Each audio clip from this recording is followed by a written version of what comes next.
Welcome back, everyone, to the Joseph Carlson Show. On this episode, we have some big news. Amazon just recently, in fact, it was announced just today, that they entered into an agreement with a company called Anthropic. Now, if you're like me, you don't know about Anthropic or what this company does, but they are an AI company.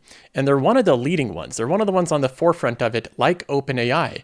In fact, Amazon seems to be copying Microsoft with this deal. Microsoft invested in OpenAI. Amazon's doing the same thing in Anthropic.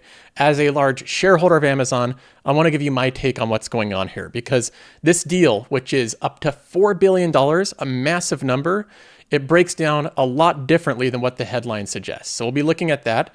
We also have news that it's good news. The writer strike seems to be ending. Now there's the writers and the actor strike. They're supposed to end on Friday, and it looks like at least the writer strike is ending. They came to an agreement. We're going to be looking at this and seeing who won, who got the better end of this agreement, and what it means for the actor strike and for these companies like Netflix. Now, we've also had Daniel Ek, someone that I really like. He's the CEO of Spotify, a company that I've been invested in before.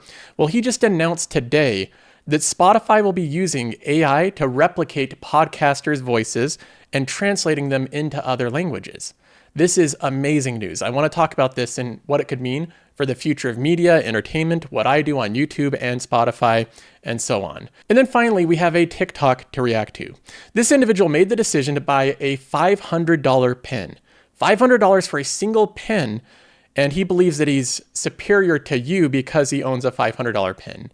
I'll be giving my thoughts on that as well. So as always, we have a lot to get to in this episode. Let's go ahead and jump right in. Now let's go ahead and start off with the headline news of the day. The biggest news that just broke today was that Amazon is going to invest $4 billion in Anthropic. Now they say the details are, Amazon said it has agreed to invest up to $4 billion in the artificial intelligence company Anthropic, the latest big tech startup investment by tech giants jockeying for an edge in the AI arms race. Now, the first thing I want to point out is the phrasing of this sentence from the media. This is classic media phrasing, and I think there's a reason they do this. They call it they're jockeying for an edge in the AI arms race.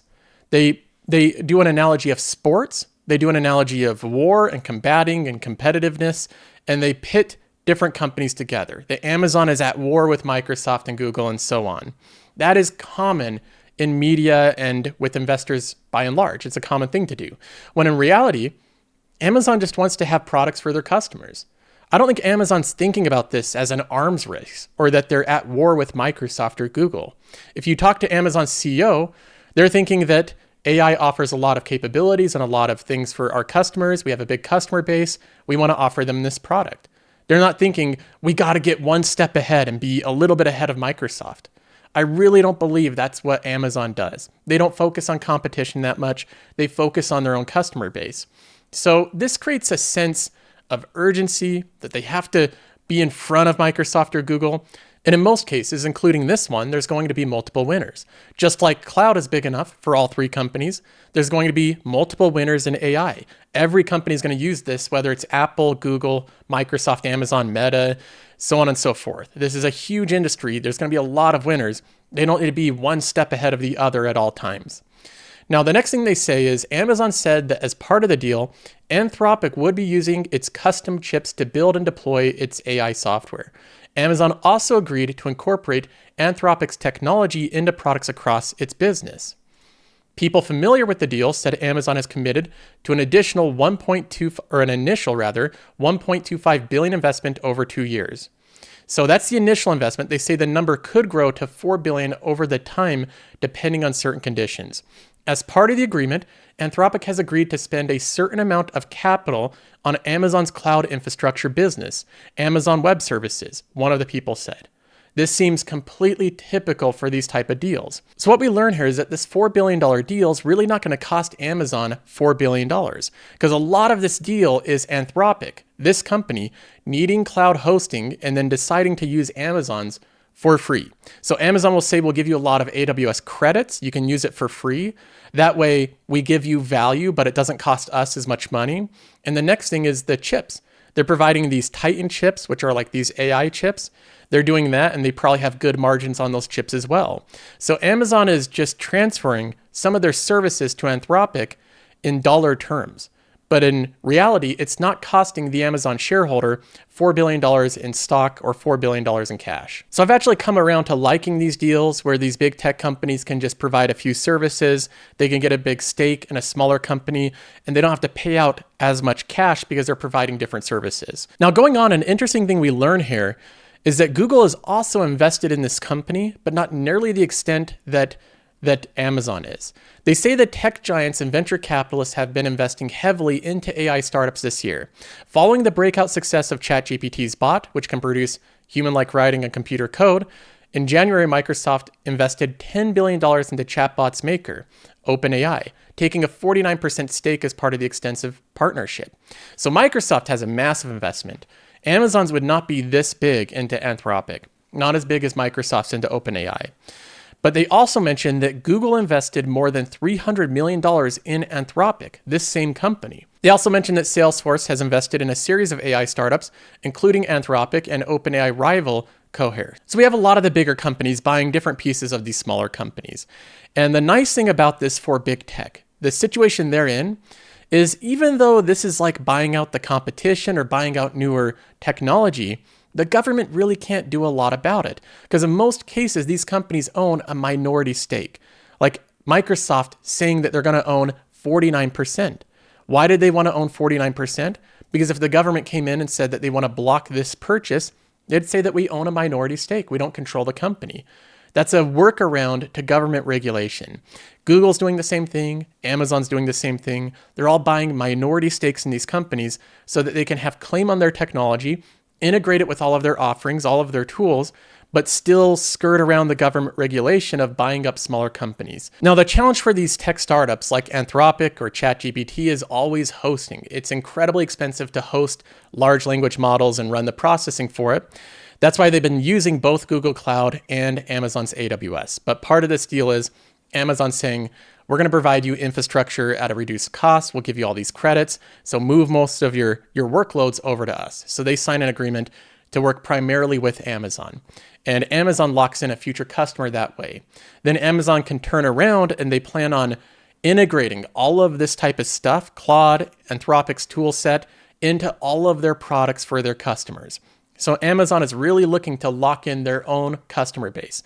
They want to create a vertically integrated AI experience from top to bottom. So you have hosting, you have training, you have all the large language models, you have an assistant, you have people that can help with infrastructure with AWS, everything top to bottom. So as someone who's invested largely in Amazon, it's one of my larger positions, I have to look at this through the perspective of, would I want to make this investment if I was one of the executives at Amazon? And I believe the answer is obviously yes.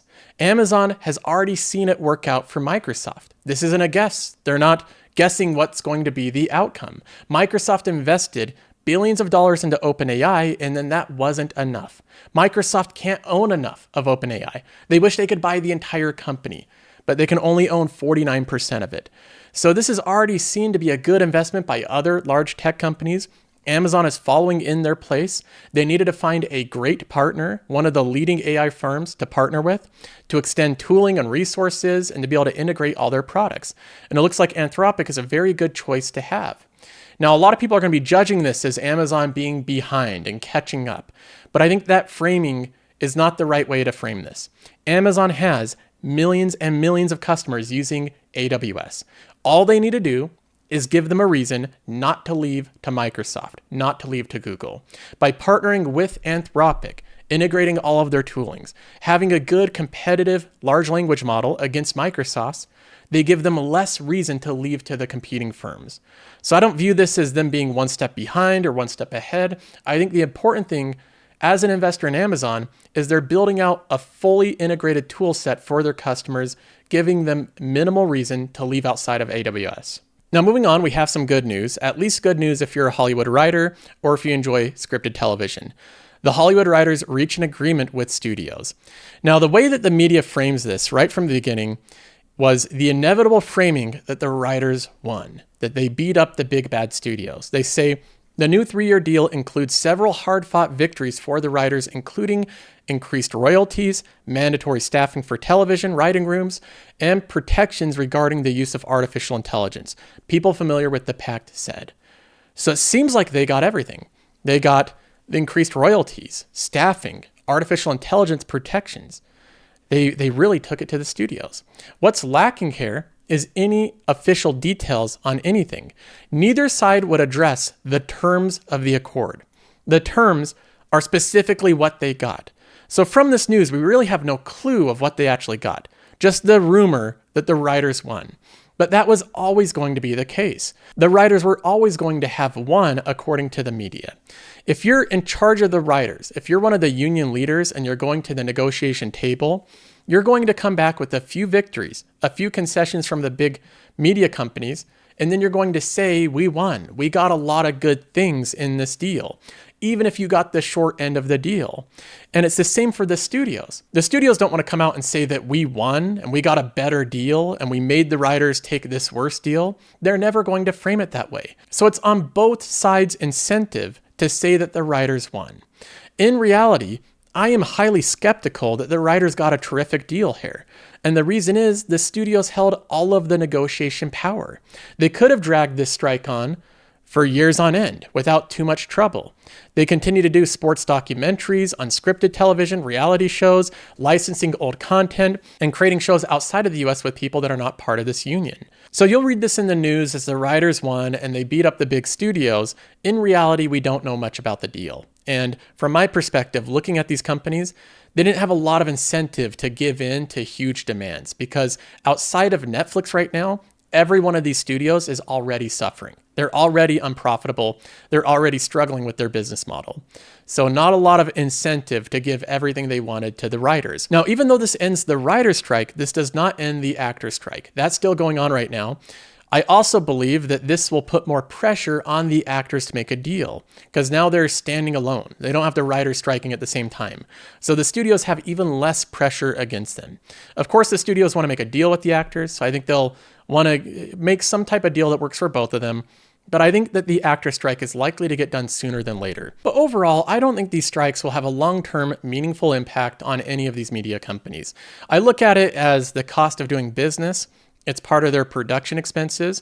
Employees' payments typically go up over time. Their wages go up over time in every industry. So this isn't something unique to media.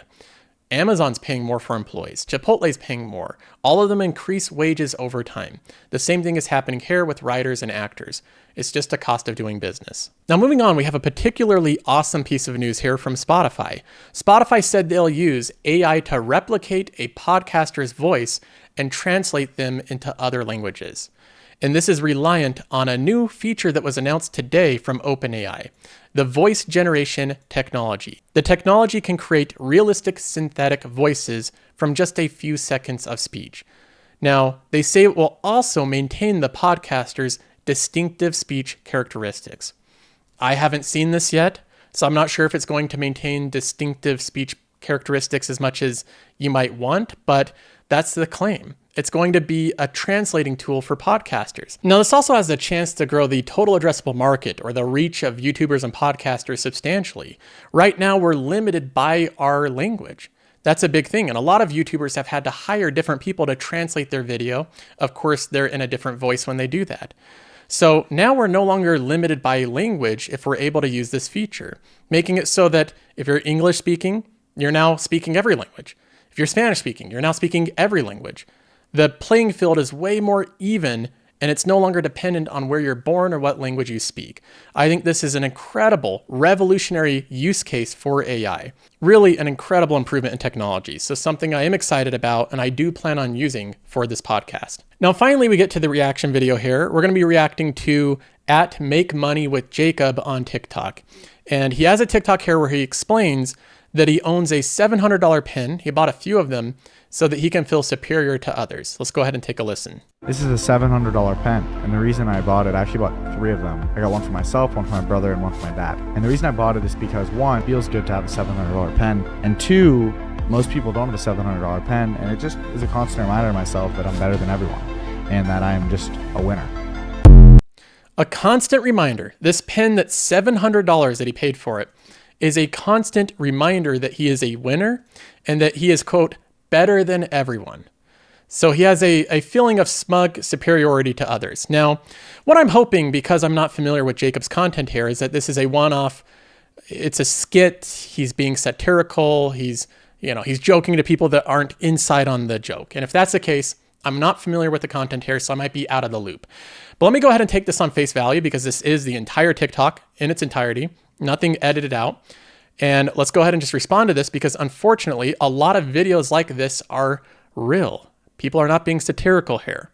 So, Jacob, the problem with you bragging about owning a $700 pen is that it's a problem with someone bragging about anything expensive they own. No one else really cares. No one else cares what type of car you drive, except for you. You're the only one that cares that you own that $700 pen. Now, the ironic thing about you going online and bragging about buying a $700 pen, about feeling superior for owning it, is that to everyone else, it signals just the opposite. It signals that you're foolish. You're a fool with your money. You're capable of being duped. You are taken advantage of. You're impressionable, and you don't even realize it. In fact, you don't even realize it to such the extent, and you're so insecure that you go online to brag and let the whole world know how you were duped, how you were foolish enough to buy a $700 pen. The smart person in this transaction, the one that we actually respect in this transaction, is the person that sold you the pen. That person is transferring value out of your wallet into their pocketbook. You're the one being taken advantage of here. Now, this is where I move out more broadly with my criticism outside of just Jacob here, but this is why it's never a good idea in general to buy expensive things as a signal of how smart you are or how well you're doing. All it is a signal that you gave someone else a lot of your money, that you're willing to give someone else a lot of your value and your stored labor. What people actually respect is discipline, is smart decision making. That's what will gain you respect. The reason that people respect Warren Buffett is because even though he had billions and billions and billions of dollars, he would have never paid $700 for a pen. Never, not once. Because Warren Buffett's not a fool. Warren Buffett would not be taken advantage of, no matter how small that advantage would be taken. He's always on the better side of the trade, and that gives people respect. So Jacob here, I hope you were, in fact, I'm going to assume you were joking and this was a kind of inside joke thing here. But just in case you're being serious on any part of that, that was my response. That's all for this episode. Hope you enjoyed, and I'll see you in the next one.